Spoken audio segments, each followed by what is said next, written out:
I think every single person who's done wasiyat has had the same thought and feeling that I'm not worthy, I'm not on that spiritual level. But the question really is that what did we do with that feeling? Because it is a good feeling to have, it's a natural expression of humility.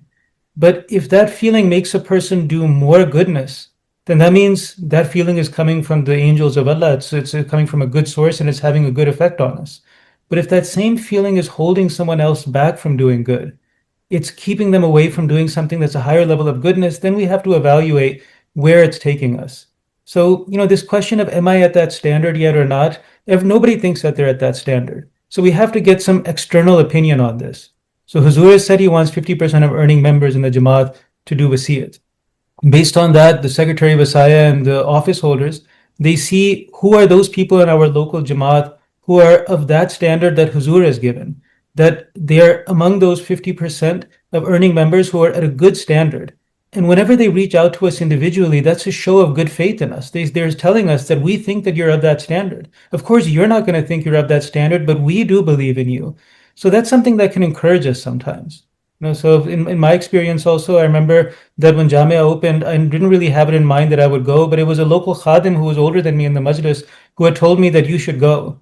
And so it was only because that person believed in me that then it occurred to me that maybe I should try. I'll send an application and then after that it's in someone else's hands.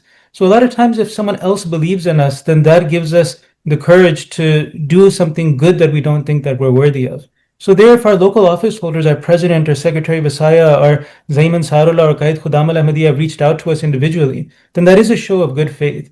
And that's something that we can take and say that, okay, I trust in Allah, I'll send the application, and then it's for Huzur to decide whether I'm really worthy or not. Jazakallah. Maybe Abdullah Debbar, you would like to Thank add you. to that? Bismillahirrahmanirrahim. So I think it's a common question. I agree. The same thoughts come to people's minds, young, old, anytime the conversation of wasiyat, but it's about what perception does that person have of wasiyat? What perception do they have of what spiritual advancement means? There's two ways of looking at it. The most common is, Jamaat wants you to pay more money than you're already paying. People think, well, I'm not strong enough in my faith to pay more. Or, well, as a Musi, you're expected to do certain things. And at this point, I don't think I'm good enough to do those. But we should look at wasiyat as actually a ladder that will get you to higher. As Murabbi Saab mentioned, you don't say, well, I don't offer tahajjud. When I start offering tahajjud, I'll just be comfortable and not want to get higher. So the more we get higher in spirituality, it doesn't make you relaxed. In fact, it makes you, want to advance more and more. The Prophet ﷺ has mentioned this, that somebody who has experienced Allah, they're never satiated with that spirituality. He gave an example of somebody who drinks. When a person drinks, they want to keep drinking more and more because they love that level of intoxication. So at whatever level someone is, the willingness, and I would just assume here that the person means that they really want to get better in their spirituality, but they feel that they're not there yet. That's a good feeling. But wasiyat is one of those things that once you take that step, Hazrat Masih, again, Huzur mentioned, given this answer, that the person should start reading Risala al-Wasiyat. When you start reading Risala al-Wasiyat, you'll most likely realize that what I thought this was is different from what it actually is. So I would just say to that person, start reading the book, and then you realize that this is very inviting. It's not pushing anyone away.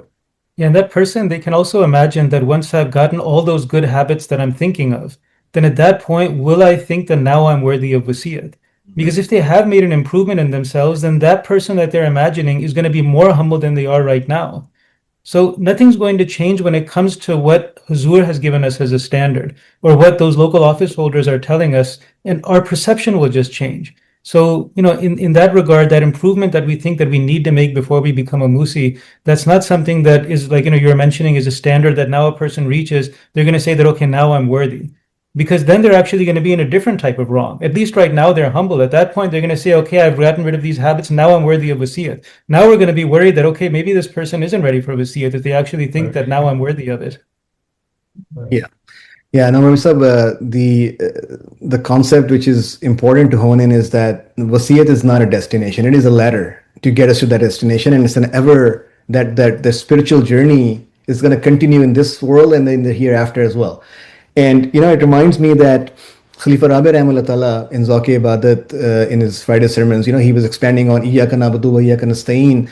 And Hazur Rahimahullah Ta'ala mentioned that when we say Iyaka na'budu, that we, oh Allah, you alone do we worship, that worship is not at a standard where it's supposed to be, from that right that is due to Allah Ta'ala. We're always constantly evolving and trying to, get better.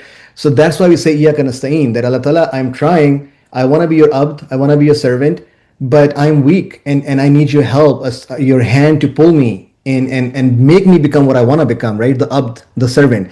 So similarly, wasiyat is the same thing, that you take a step forward, you say that, okay, well, the prophet of the time has told me that this is the jihad of the time, right? This is the jihad of the time. So I'm taking my step forward, I'm getting into the battlefield, and then I'm praying to Allah Ta'ala, Allah Ta'ala, now you help me, and then, make me overcome my weaknesses. But staying outside of the battlefield and saying, like, well, I'm part of this, I'm in it with you. We have to take a step forward, and then inshallah Allah Ta'ala will hold our hand. It's kind of like, the analogy that comes to mind is like gym. You want to get in shape, you gotta subscribe to the gym, and then you gotta start working out, right? You can't be like sitting in your home and saying, hey, well, I want to first build some muscles and then I will subscribe to the gym and start going there. So Jazakallah for sharing those perspectives.